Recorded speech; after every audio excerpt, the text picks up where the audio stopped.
The YouTuber known as 2Mad has died. The Los Angeles County Examiner says Sadiq died on February 13th. A cause of death has not been released. How does that feel? Because a lot of people don't like me, and I might die. 2Mad was one of early YouTube's most original and influential memers, some even believing he was the second coming of Filthy Frank. However, towards the end of his career, he suddenly became flooded with controversies and conflicts, transforming him into one of the internet's most hated creators, all the way up until his unexpected death. The story I'll be comparing 2Mad's life to is one that I think best mirrors his, H.P. Lovecraft's The Haunter of the Dark.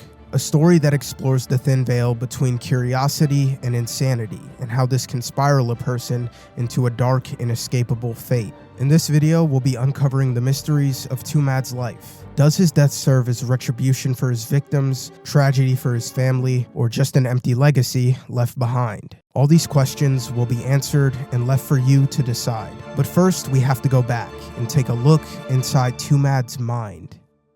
Muday Sadiq was born December 17, 2000 in Winnipeg, Canada as a second-generation immigrant. Throughout middle school, he always seemed to have this eccentric personality and was known as the kid who made weird or random jokes, but sometimes they would go pretty extreme. Around the time he got his first phone, he would prank call his local church saying that he killed his parents, and this would go on to get his house swatted. Regardless, despite Muday's extreme personality, his intelligence matched his intensity. He would sell self-help and YouTube e-guides on early internet forums and receive payments through Bitcoin, saving up until he had enough money to buy his first computer. When I was a little kid, I'd make like little ebooks, put them on hack forums, and I would literally make money, put it on a forum, give it like a title that says best ever, get a list of 50 the top YouTubers, write it all in there. And the whole idea behind the whole forum is you can't see any preview of it until you actually give me the Bitcoin. So to scam, nothing is shit. I bought my first computer with that money. He would soon attend West Kildonan High School, where he would be mute most of the time.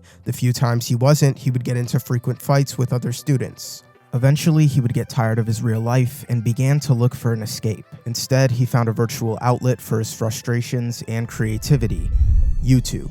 Muday loved watching early MLG montage parodies and eventually decided to make his own. And on September 18th, 2016, he uploaded his first video. It was just an Overwatch meme edit, but the editing style was similar to the parody montages he was so used to watching and eventually took inspiration from. Now, this video wouldn't really get that many views, but it would mark the start of his YouTube career. On August 21st, 2017, Muday would pick up streaming on an early Twitch. He would also go on to create a familiar second channel that would now serve as his main from here on out, 2Mad.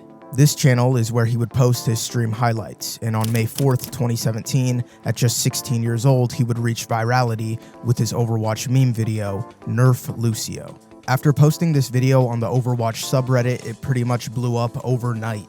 2 weeks before that video went up, I was in a car with my friend, and I was telling him, man, I know I don't have any subs, but I'm making this fucking video, and I could just tell this shit is gonna blow me up. Like, it's gonna blow me up. The video I uploaded, Nerf Lucio, I made my big break on Reddit. It was on, I put it on Reddit before I went to bed. When I'd woken up, it had blown up. And at that point, I already knew it was done for. Like, I blew up. Like, this is the seed that I needed for me to be put in the spotlight and start my own thing. He got a lot of praise for his fast-paced editing style, which would make him start uploading a lot more consistently. A few months after this, he would have a high-effort YouTube channel, which was now getting millions of views. Paired with his Twitch streams, he was quickly becoming one of Overwatch's biggest content creators. Even compared to huge Overwatch creators and pros at the time, like Mooslick, Defran, and in his own words, XQC. And my Twitch channel just started skyrocketing. Made a second channel, posted live stream highlights there, just really shitty like clips of my channel, and that blew up too. That shit blew up huge, right? For a Twitch live stream channel. Like back then I was getting more views on my YouTube than, let's say, a top streamer like XQC. XQC was not getting as many views per live stream highlight that I was at that time. On a completely second channel, by the way. That's a channel from the ground up. So I'd already made 2 channels from the ground up that were successful. And at this point, I was making a fuck ton of money. At just 16 years old, Muday would eventually drop out of high school, much to his parents' dismay, to pursue YouTube. Luckily, his career would only continue to grow. He would branch out into other games like Rainbow Six Siege and Fortnite. Bringing his highly edited meme style to each of these games, he would pretty much find success with all of them. On June 19th, 2018, Muday would be around 500,000 subscribers while still being a faceless channel. Muday would eventually begin to branch out and start creating connections within the early YouTube gaming space. This would culminate into him creating The Tournament, which was a Rainbow Six Siege tournament filled with big YouTube figures at the time. This event would be a huge success, and while things looked like they could only get better for Muday, unfortunately, they didn't. Has this progressive quality to it untreated, so it's very interesting. There's a break that happens. We call it first break. When someone experiences their first disruption of reality, they can have a completely typical life up until that point. And I've seen, just heartbreaking cases of like this. Usually in men, it's around 18, 19 when the first break happens. He would begin to focus a lot more on streaming and would also start to watch a lot of early Tyler 1 streams and video compilations. He noticed a similarity in their personalities and decided it was time for a face reveal. After I was like, I know I could fucking make some great content. I was looking at people like Tyler 1. I was like, I watched a compilation the night before. I never show my face. And just like in one day, one video, I watched a Tyler 1 video. I was like, fuck, I've seen it a million times already, the same video. I was like, I could do this whole thing, but better. I need to show my fucking face. I'm just restricting myself like a fucking retard playing Overwatch with nothing, my boys. So on February 25th, 2019, Muday would reveal his face, and surprisingly, this would actually go pretty poorly. I never showed my face on that channel. I did it once, and I put a video like way later on, and I lost subs because of it. His underwhelming face reveal would also be paired with his videos noticing a major decrease in views. He went from millions of views almost every video to around 300,000 views a video, which was still a lot of views, but through Muday's eyes, this was still a decrease nonetheless. His content was getting generic and repetitive, and he needed to change things up. Unfortunately, he would go down one of the worst possible routes, content and career-wise, to do this. On April 22, 2019, he would host an event where he would get a few viewers in a Discord call and have them perform challenges. A drunk viewer would eventually join the stream and brought up the idea to climb the Lincoln Memorial. Muday would pressure the viewer more and more until he climbed the memorial, and even when he did, he would make him throw a bottle of alcohol in the air in hopes that it would break on the statue. That's not above his head. That was his You gotta throw it up double the height. Double the height.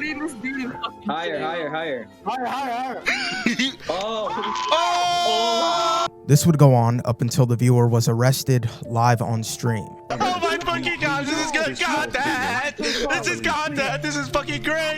Muday would have no regrets over this situation, which revealed a potentially dangerous mindset he held that we see all too often in YouTubers: anything for views. I thought it would go viral though, so I was like, oh yeah, it's worth it, dude. This is the best content I've had in a long time. And when it's viral as it could live stream fail. Yeah, you gotta be careful because you got banned from Twitter recently. That was bullshit. But if you're like just this reckless, what happens if you did lose your YouTube? He would lose his Twitch partner status and be permanently banned off the platform. This instance would make him focus more on his YouTube channel and content, and weirdly enough, this would pay off. On June 8th, 2019, he would go viral once again with his Goodnight Girl meme. This virality would make him gain 100,000 followers across all of his social media platforms, recovering from his previous decline. Yeah, I did it for no reason. I didn't think it would blow up. I didn't think anything would come from it. My YouTube channel exploded because of it. My Twitter exploded. My Instagram exploded. I think I gained like 100,000 followers on Twitter and like 200,000, more than 200,000 on Instagram. Just because I fell over and my titties flying up. That's it.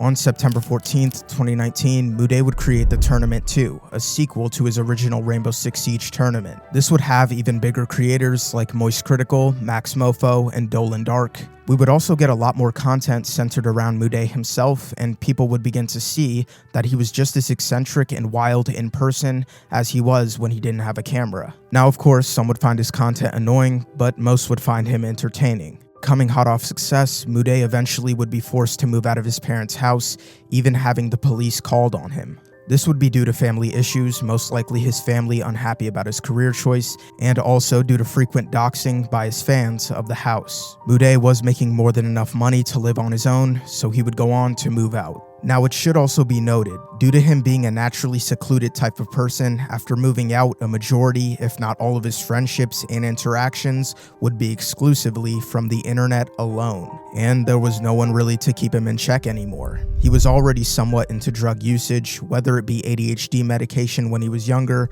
or trying weed when he was 14. But his weed usage would appear to ramp up, making it known multiple times by posting on his Twitter and Instagram. While this wouldn't be a big deal in most circumstances, sadly, he was most likely the exception. When people are 18 in Sweden, they go for national service and they have quite a thorough medical exam and questionnaire. And they ask people things like, how many drugs have you taken by the age of 18? And the most interesting thing for me is people actually answer them, and answer them truthfully, which wouldn't necessarily happen in many countries. Because what they did in this study is, having done that, they then took the results of that medical exam and they linked it to people's health service use over the rest of their life. And they found that the amount of cannabis that you'd taken before the age of 18 was directly linked to your risk of developing schizophrenia. Even after moving out, his career would only continue to grow. He would go on the Cold Ones podcast, be featured in PewDiePie's Rewind 2019, and he would even reach 1 million subscribers. But as fast as his career was growing, his behavior was growing equally as erratic. He would get involved with a lot more meaningless controversies involving K-pop stans. K-pop Twitter idiots, you stans, you dumb fucks, you Jim and Jungkook retards, you fucking saranghae, you type the dumbest shit, you think you're so brave, dude. Start making a lot more edgy jokes with pretty generic punchlines at the expense of other creators. Guys and gals, hey, it's me Mudahar here.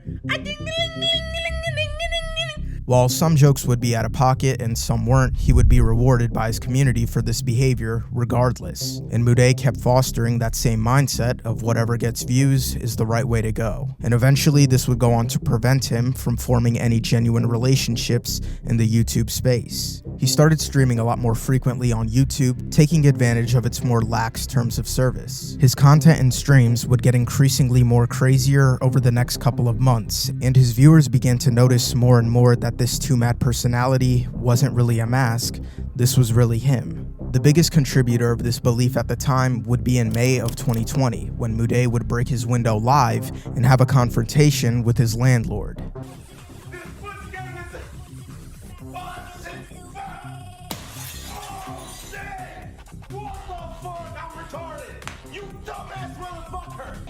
I made shit. I'm sorry, man. I have schizophrenia, man. I'm seeing things. I will call the police. Well, fuck off, man. The police can suck my dick. On April 11th, 2020, Muday would create his most viral video series yet, invading random Zoom classes. I think you have the wrong Zoom meeting. I'm in the right Zoom meeting, boy! Guys, I just got this new book. It's called Fortnite for Dummies.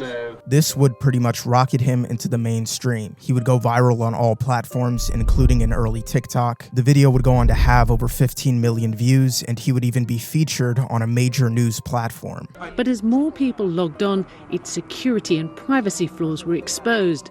In a trend that became known as Zoom bombing, some people began disrupting online school classes as a prank to share on YouTube, like 2Mad. By this point, Muday has gone viral over 3 times in his career, and this is no doubt began to overinflate his ego, and his behavior would only continue to grow more unhinged. Now, as we delve deeper into Muday's mind, it's impossible not to see the echoes of Robert Blake, a character from H.P. Lovecraft's The Haunter of the Dark, who strikingly suffers a similar fate. Robert Blake, a writer and artist interested in the occult, moves to Providence, Rhode Island to find inspiration for writing his books. He publishes 4 successful books in the town, and while working on his 5th, he begins to grow a fascination for an abandoned church on Federal Hill. His fascination soon grows into a strange obsession, gazing at it for hours at a time through his window. Driven by curiosity, he ultimately trespasses his way into the long abandoned church. Inside, he finds numerous occult artifacts, like ancient rune tablets, a Necronomicon, and eventually finds an old inscribed box containing a glowing crystal inside. When he gazed upon the crystal, he saw an endless abyss of perpetual blackness, but simultaneously a bright alien landscape inside of a dizzying cosmic vortex. But then he saw dead cities amidst the twilight of long extinguished stars. He realized he was staring into the abyss, and something was looking back. Robert broke his gaze immediately and ran out of the church all the way back home. What terrified him the most wasn't what he saw, but what he knew now was watching him the entire time since he entered the church. And the thing watching him was now free.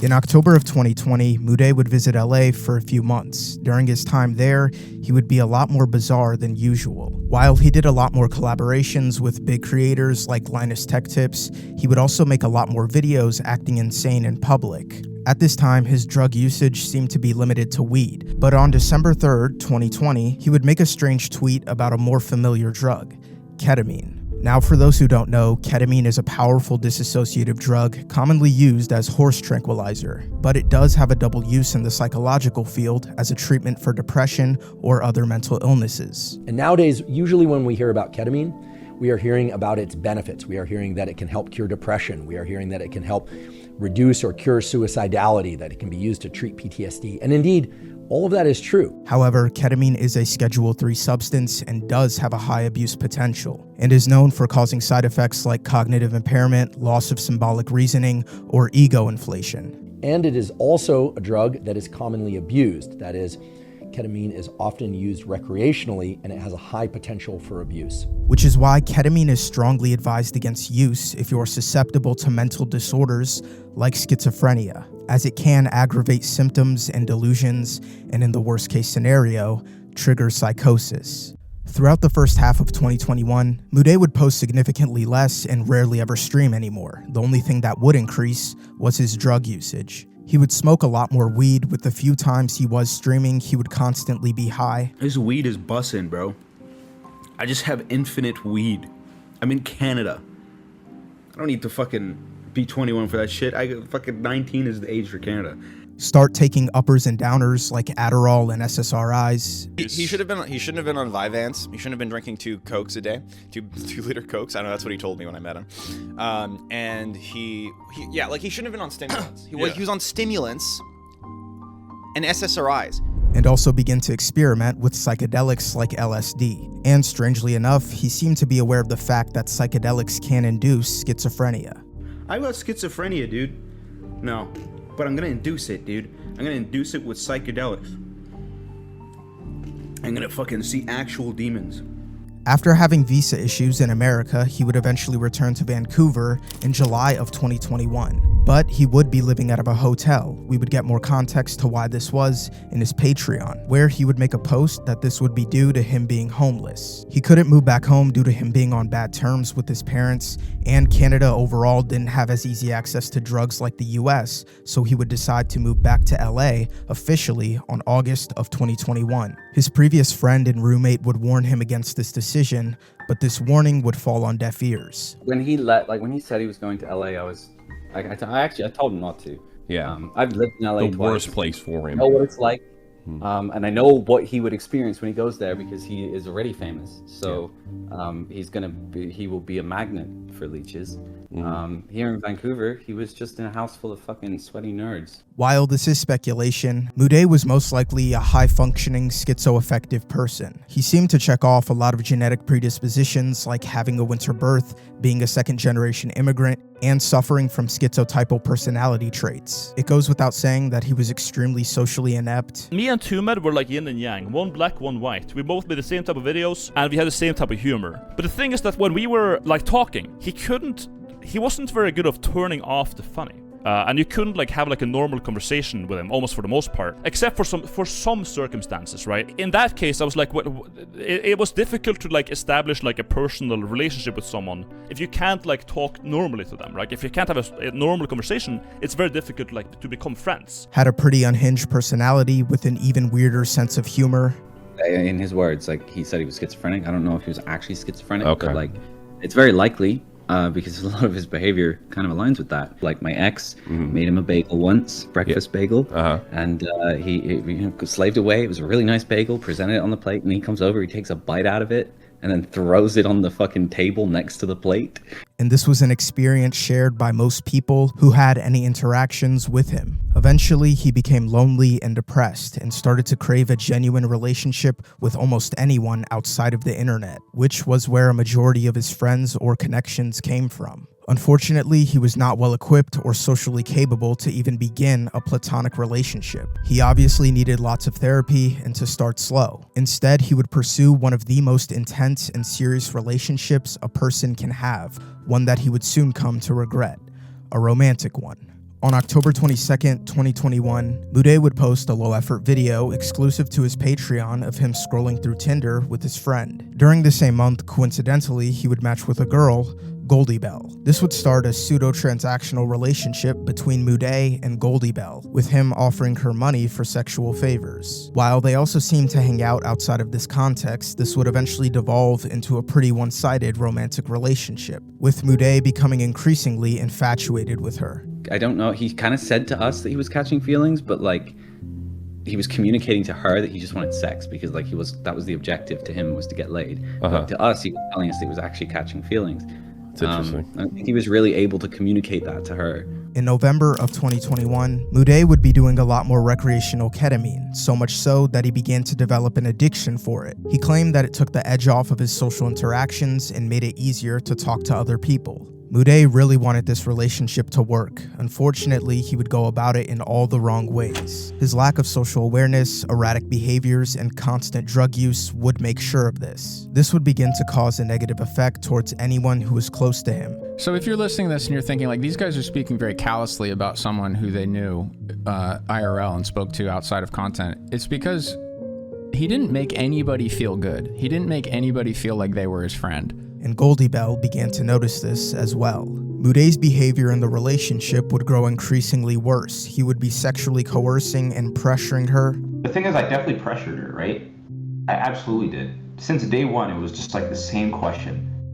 Like, it wasn't like I sprung it on her. It was just the same question. Every time we would hang out. You pressured her to give you head, right? Yeah, when she comes over and when she leaves, it's just like I would fucking ask for the same thing over and over and over and over. Playing weird, threatening pranks by randomly pulling out his airsoft guns in front of her, making it difficult to discern if they were real or fake. She would meet him a few more times after this instance, but on February 3rd, 2022, Goldie Bell and Mude would have their final in-person interaction. She would stop seeing him due to his constant sex pestering and pressuring, unhinged behaviors, and overall chaotic personality. Mude couldn't handle this falling out, and this moment would be a catalyst that would send him down a dark spiral. He would start texting her that he was sorry and could change, offering to stop his ketamine usage and willing to pay $400 for therapy. But of course, he wouldn't follow through on any of these changes. Goldie Bell would go on to block him, but he would make up to 6 burners DMing her extremely polarizing messages. From desperate apologies one day to egotistical messages the next, and sometimes just walls of incoherent spam. His manic behaviors would eventually bleed into his content as well. On April 30th, 2022, he would be filming a YouTube video at Six Flags but would soon get into an altercation with a guest. This situation would get park security called on him and he would be asked to leave. Instead, he would just keep up this deranged, weird persona and not leave the park until he was ultimately arrested. He continued on to spam Goldie Bell and would also start to branch out and spam other random women as well. He would be DMing them weird sexual messages, and if they didn't respond or called him out, he would just make disturbing empty threats or just spam them with walls of incoherent memes. His content would also take a major hit too. He would only post 6 videos on his main channel in the whole year of 2022, although he would keep posting on his second channel, 2Mad360. But all the videos were low quality content with him reusing the same thumbnail for nearly every single video. And people began to notice that a majority of his videos, if not all of them, always contained a sponsor. This would be due to him needing money to fund his drug addiction, specifically to ketamine,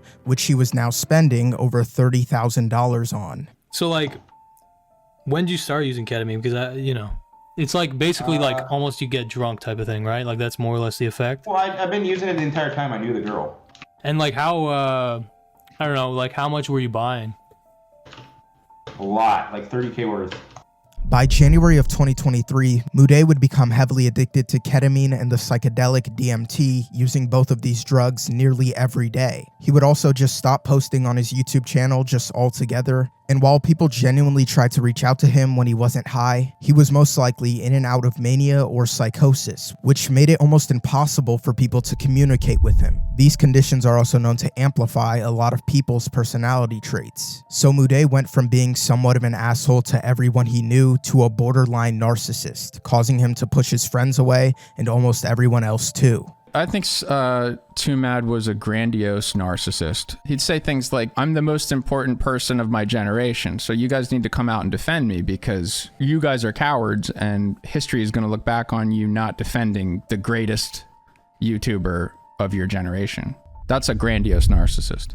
Mude would go on to retreat back to a place that could always give him comfort, a familiar escape that he relied on in the past, the internet. Blake starts becoming more and more increasingly obsessed with the church. Being he was well versed in the occult knowledge, he begins to intensely research. The townspeople start noticing strange sounds coming from the church at night, sounds that they haven't heard in a long time. Multiple times a week, Blake starts to sleepwalk, and every time he awakes, he finds himself outside, walking a straight path back towards the church. He acquires new knowledge of what he might have saw, but not through books or studies, but through visions and dreams. He eventually learns what the creature is called, the Haunter of the Dark, a creature that has existed long before the universe was created. But there was a silver lining. Due to the creature's pure, sinister, and malevolent nature, in an old time beyond our comprehension, it was banished from ever entering the light. And luckily enough for Blake, the town was always lit up with street lamps. But later that week, while Blake was watching the church, something broke his obsessive gaze and nearly stopped his heart. There were clouds brewing. A heavy storm was approaching the town. On June 23rd, 2023, a random Twitter user would tweet at Mude, "Please log off and take a break. You look like a no-life right now."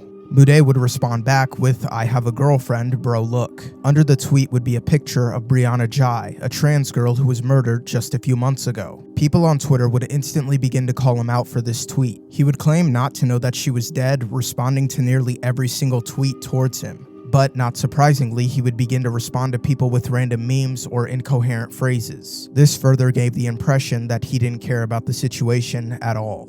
On June 24th, 2023, Goldie Bell would come out publicly with the allegations against Mude. A Twitter user by the name of Goldie Bell came forward after Too Mad made fun of a murdered trans girl, stating that he is so much worse than people know. A Twitter user came out that they were SA'd by Too Mad. It got worse because a girl came out about him, and apparently he sent her all these DMs after she blocked him for essaying her. And the place that once gave him comfort would soon turn into his own personal prison, one that he would not be able to run away from or escape. Mude would eventually make a semi-formal tweet claiming his innocence and that the allegations were false. Unfortunately, his inability to take the situation seriously would come back to bite him. I don't like cancel culture anyways.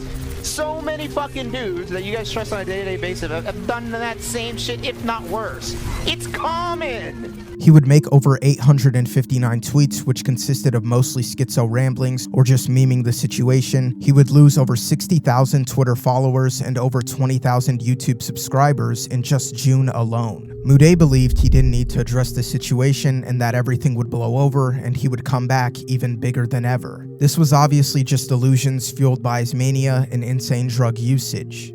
Well, what's your outlook for the next year? You think you're just gonna win and then just come back to YouTube? Is that your plan? Yeah, I'm the thing is my intelligence works, so eventually I can just use it to get money and stuff. Popular commentary YouTubers like Oompaville and Pyrocynical would make reaction videos talking about the allegations, which would finally make Mude make a video addressing them. See, I swore as I was recording this video, but now I'm gonna make a fucking quadrillion dollars by reacting to this YouTube video. Because I'm a YouTuber. Wait, I was gonna say something else after that. He expected these response videos to get millions of views, but they would be low quality due to him losing his editor, mostly consist of meaningless ramblings and just him basically saying he did nothing wrong. Dude, just for clarity too, I made one video on him and then I made one response video to his response video. His response video was just him blabbering essentially. His allegations would spread across the internet with multiple drama channels talking about it, and eventually it would also reach his family. When the controversy around him began, he told me his father had started smoking again after a long time of having quit because the dad was so stressed about seeing his son appear in YouTube drama thumbnails, if only because of his family, African immigrants. Muday's dad would pick up smoking again due to the stress of the situation and the obvious decline of his son's mental health. When Muday saw that these videos weren't performing to his expectations, he began to sink even deeper into his hole. By this point, Muday was tweeting anywhere from 50 to 200 times per day, doing multiple drugs like DMT, ketamine, Adderall, and meth daily. Other creators began to notice this and would show genuine concern and try to reach out, but of course Muday would make this nearly impossible. Muday would even go as far as to create a group chat with a bunch of YouTubers and demand that they pay his legal fees and support him because he was in the right without even providing any evidence. Yeah, he added me and Chad into like a Twitter group chat, and he's just like asking us to fund his lawsuit for him. He'd say it was like, you know, this is a landmark case on YouTube and stuff. It's not even like he was, you know, groveling. He literally said, like, word for word verbatim, "I deserve this. You need to pay for me." Yeah, he was, so during the tail end of it, like, we were brought into that whole situation, and he wanted us to foot the bill for his legal fees. When he brought me in, I was like, dude, I don't really know you that well, and it's like, it's not a matter of like, hey, sure, let me front your legal costs. It's like, I need to know if you're in the right first. This instance proved to these creators that he wasn't all there and would make them cut off their connections with him. And some of his last remaining friends did the same. Because of course people wanted me to block him out and just get rid of him. Like I had to kick him out of the group chats, and that was that was the thing that hurt him the most. Like he's trending on Twitter. His like everyone's tearing him apart, and he's there spamming my DMs because I removed him from the group chat. You know, like going in on me because I removed him from this group chat, because like that was his only, like outside of the LA sphere, though that was his like little friend group of normal people, which is my friends. By December of 2023, Muday would be high almost every day, doing progressively more and more intense drugs. He would be inside his house almost all the time, rarely ever leaving, cutting off any remaining connections he had. And the few people who did stick around were just there to make sure that he didn't overdose or harm himself. On Christmas Eve 2023, Muday would go into a Discord call with the YouTuber Kanklemore. And throughout this call, we would get a more deeper look on what was happening with Muday's life. The reason why Zoe thought I was hitting rock bottom is because I had a loaded gun pointed at my head as a joke. So obviously I'm not going to pull the trigger. He would go on to mention that he started taking a new drug, Xanax. Those, if you're taking 20 already, you're gonna have a problem. Oh, like withdrawals? Yeah, Xanax withdrawals can kill you. How long you been doing it? I just started yesterday. You just started taking them yesterday? Yeah. He would also talk often about how he was mixing different types of drugs, looking for some sort of a specific combination to where he would have a breakthrough.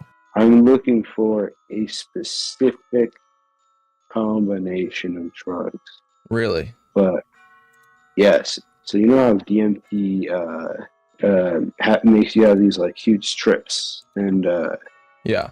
For some reason, like some grandiose thoughts have come into my mind. I wouldn't be surprised if it was just ideas I've had in the past. This was clearly just extreme delusions. Towards the end of the night, Muday would go on to take the rest of the Xanax, which was 15 times the recommended dose. Also, I just took all the rest of my Xanax. No, you didn't. I did. Oh, fuck. Because I wasn't feeling anything. Okay, wait.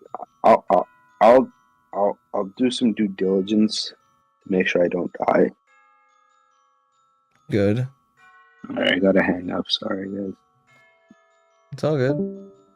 He would be admitted to the hospital the same night, and the doctors would ask the obvious question if he was suicidal. He would say no, and would sadly be discharged. During the night, a monstrous thunderstorm would overtake the town. The townspeople would gather around the church with candles and begin praying to whichever god they believed in, knowing the source of the recent string of terror was coming from the church. However, Blake wasn't doing so well. He was on the edge of madness, fixated on watching the church, constantly writing down his thoughts, feelings, and what he was seeing. The storm would continue to rage on, growing continuously intense, and right at 2:12 a.m., every light in the town would go out. Not even a second later, a creature would burst through the church so fast that every single candle would be blown out. The townspeople would be stunned, unable to describe what they saw due to how fast it moved and how dark it was, or they just didn't want to believe what they had seen.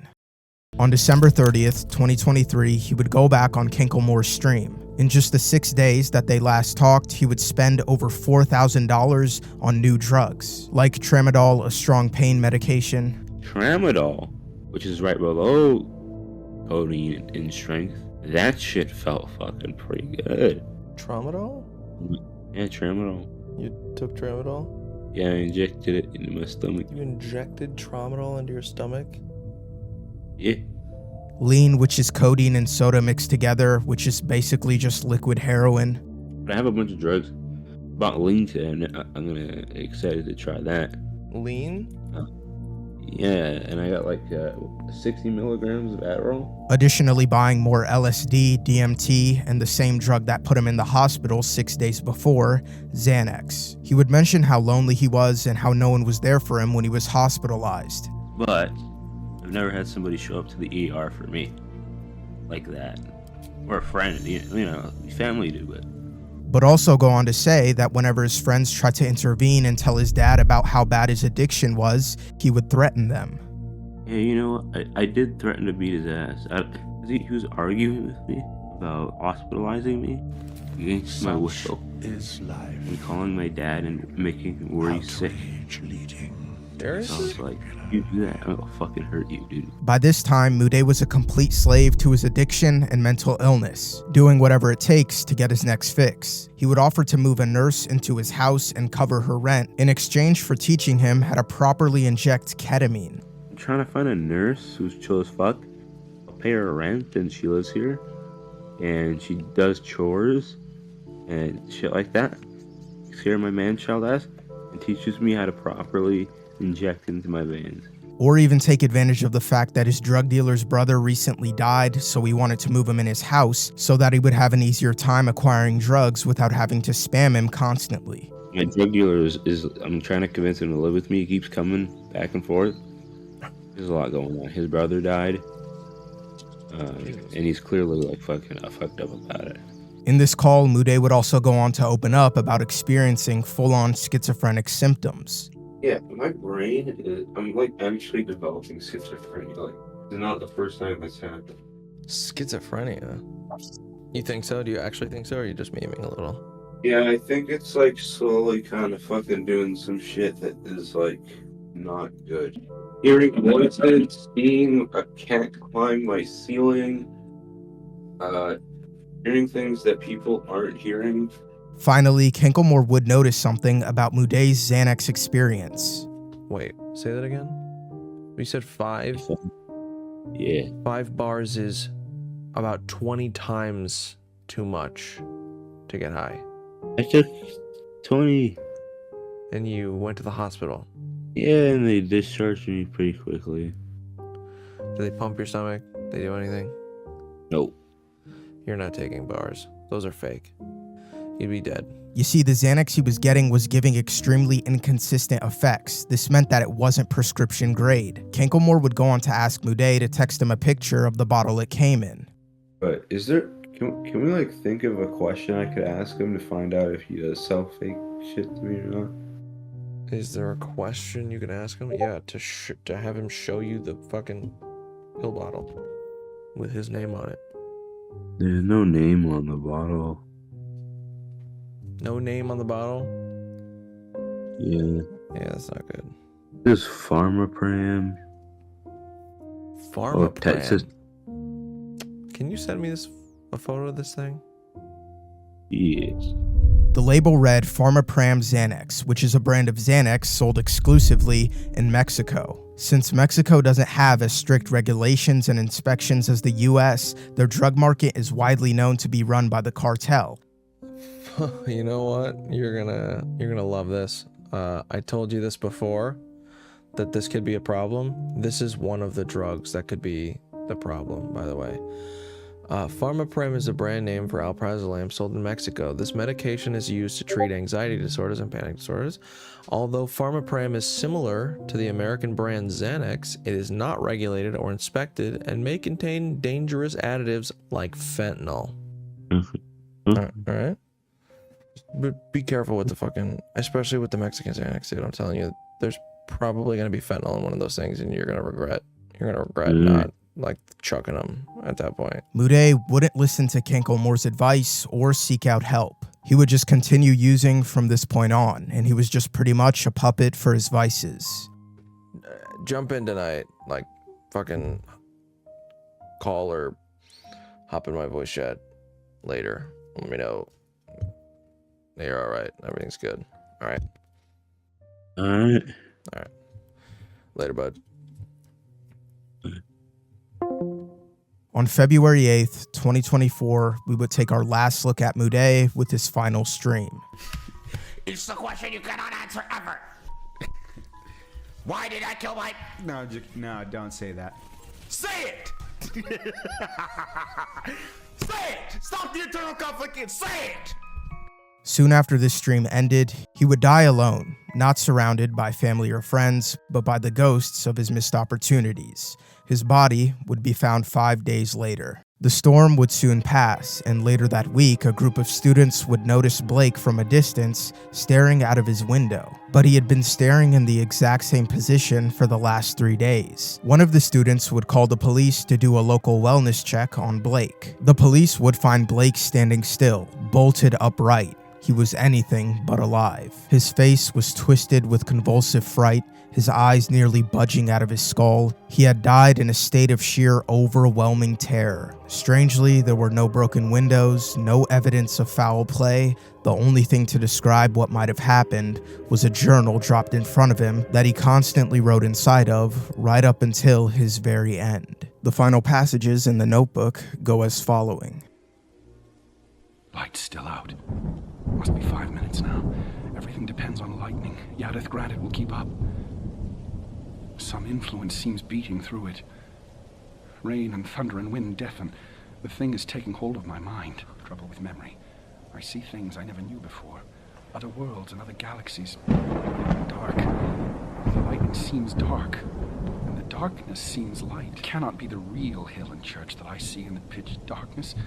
Must be retinal impression left by flashes. Heaven grant the Italians are out with their candles if the lightning stops. What am I afraid of?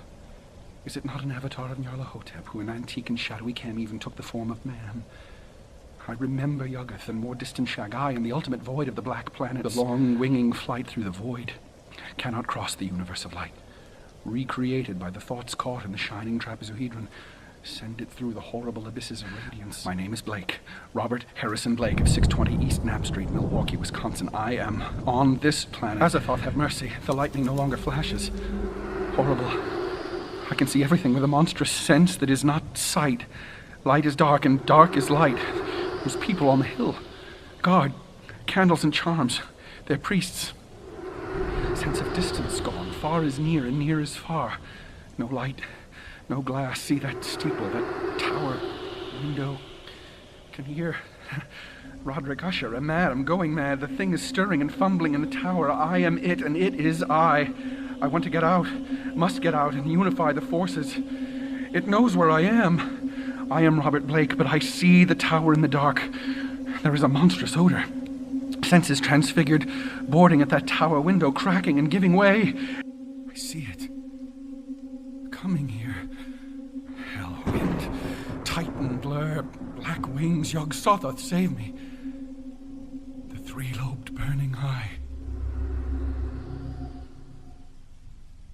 Before the drugs, before anything, Mude had extreme social anxiety. He was a very isolated individual, and even beyond this, he was still a massive jerk, often disregarding other people's feelings, acting impulsively, not considering how his actions might hurt or offend others. While this was partly due to his mental and social health issues, it was partly built into his character, or who he was. But this didn't make him a bad person, this made him human. Sure, he was a dick and made mistakes, but he was young and, like most people, had the potential to change. He could have put more effort into being more conscientious of others, been more considerate in his interactions with his friends or family, and honestly, he could have managed his mental health better. While your mental health problems are not your fault, they are your responsibility. It's often a difficult responsibility to manage, but the burden to manage it is still on you. If you completely neglect that responsibility, or worse, actively reject it, which I do believe Mude did, then you have to be held responsible for the consequences or damages that they could cause,